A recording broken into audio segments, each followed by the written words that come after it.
31 years is long enough to raise children, build a career, outlast trends, and convince an entire industry that you have something figured out. Lori Phelps filed for divorce from David Phelps on January 14th in Williamson County, Tennessee. And when that document hit the courthouse, it didn't just end a marriage. It cracked the foundation that one of gospel music's most carefully maintained reputations had been standing on for 3 decades. For anyone who doesn't follow Southern gospel music or Christian music closely, the name David Phelps might need context. He's not a peripheral figure. He spent years as a featured vocalist with the Gaither Vocal Band, first joining in 1997 and running through 2005, then returning in 2009 and staying until 2017. Bill Gaither built the most influential platform in Southern gospel history, and David Phelps was one of the most recognized voices on that stage. His tenor range drew comparisons to operatic singers. His solo albums sold in the millions, and the audiences who filled those concert halls weren't just music fans. They were believers who found something personal in his voice, something that felt like confirmation that faith and success could occupy the same life without contradiction. Lori was woven into that story from the beginning. She wasn't a background detail. She was the visible proof that the whole arrangement worked.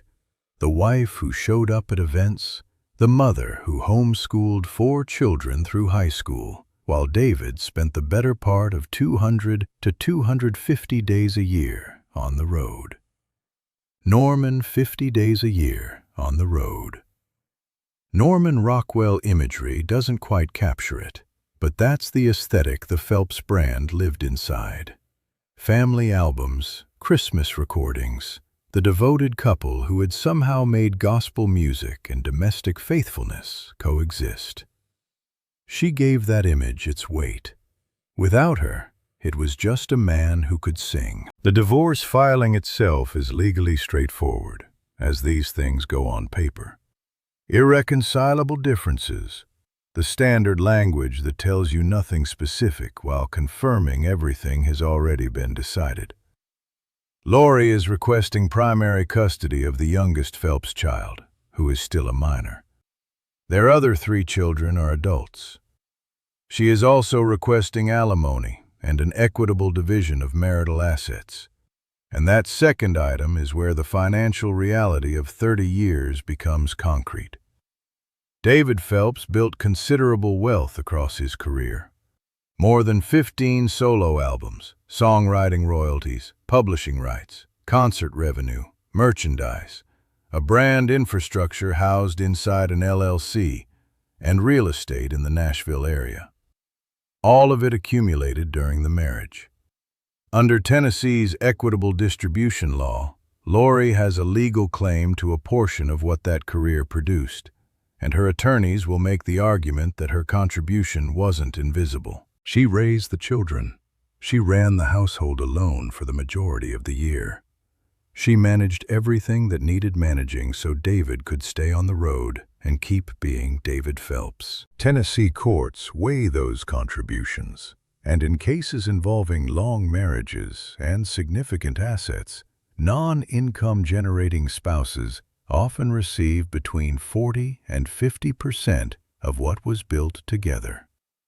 If David Phelps has accumulated somewhere between $5 and $10 million across his career, which is a conservative and reasonable estimate, Lori could walk away with $2 to $5 million in assets. On top of that, alimony becomes a separate question. Because she has been out of the workforce for 30 years, she is 53 years old, and a judge will look at the standard of living the marriage produced alongside each party's realistic future earning capacity. David is still touring and still earning. Lori has no independent income stream. Long-term support payments are a genuine possibility, and the total financial restructuring David is now facing dwarfs whatever his lawyers will cost him. What's striking about how this divorce unfolded, beyond the filing itself, is the timing and what the timing implies. Lori didn't file during a tour cycle. She didn't act impulsively or in the middle of public pressure. January is the off-season for most touring artists, and choosing that window suggests she planned this carefully, that conversations had already happened, that counseling had probably been attempted, and that at some point she made a decision that the next 30 years were not going to look like the last 30. The resentment that led to that decision didn't appear overnight. Around 2015, David left the Gaither Vocal Band for the second time, and the stated reason was wanting more independence for his solo career.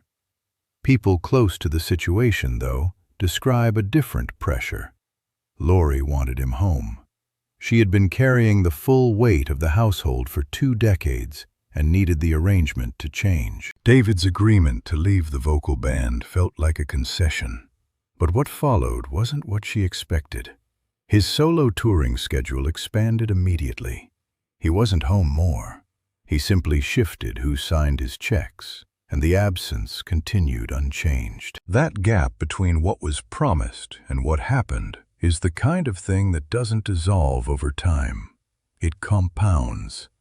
Lori had built her entire adult life around David's career, marrying young, stepping away from any independent professional path, absorbing the role of operational parent, while David played the role of the exciting visitor who came home with road stories and concert memories. She was the one enforcing bedtimes, managing medical appointments, handling the repairs and the bills and the daily friction of raising 4 children. None of that came with applause. None of it made it onto an album cover.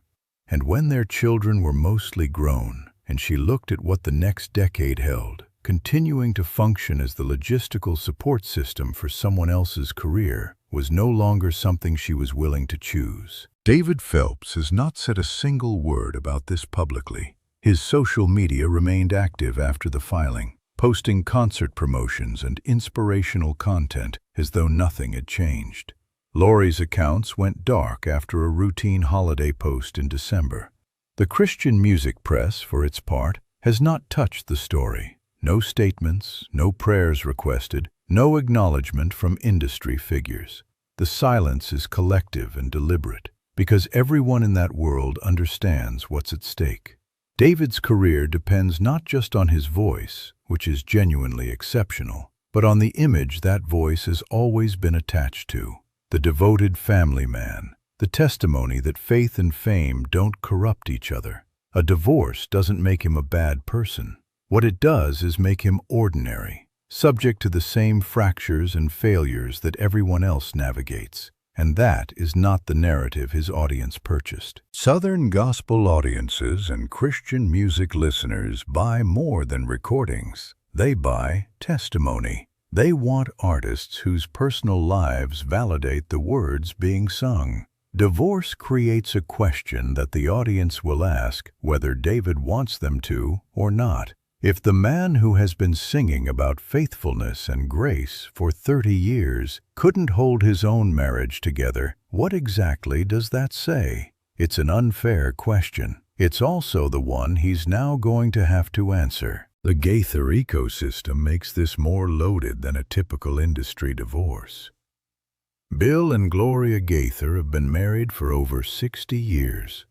Their partnership is the standard everyone around that platform is quietly measured against. They wrote songs together, built a catalog together, and ran a ministry that became an empire together. David and Lori were supposed to represent the generation that carried that model forward. Their failure doesn't just affect their family. It forces a question about the gospel music lifestyle itself, one that the industry would rather not confront. The touring schedule, the relentless absence, the financial incentives that reward being on the road over being at home. Most marriages inside that world don't survive it cleanly. Some hide it better than others. David and Lori are about to stop hiding. David has concerts booked through the rest of the year. He will stand on those stages in front of families who see him as a role model for Christian marriage and sing about God's love and eternal faithfulness, while his attorneys and Lori's attorneys negotiate custody schedules and asset divisions behind closed doors.